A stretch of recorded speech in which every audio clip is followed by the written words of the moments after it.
هثبت لكم إن مصر هي مهد الحضارة وأرض الأديان في دقيقة واحدة. أول حاجة صليت صلاة الجمعة في مسجد عمرو بن العاص رضي الله عنه، أول جامع في إفريقيا، والصلاة كانت جواه شعورها مميز وكأنك حاسس إنك رجعت بالزمن لأيام الصحابة.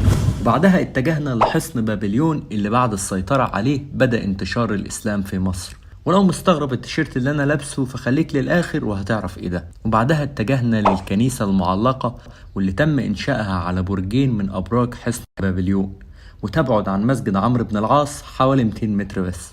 ولما دخلنا جوه الكنيسة اتفاجئت من روعة المعمار والنقوش اللي موجودة جوه، وكان منها بعض النقوش الإسلامية اللي استغربت وجودها جواها.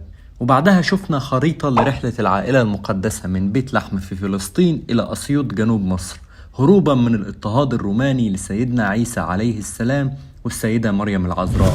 وبعدها اتجهنا للمعبد اليهودي، معبد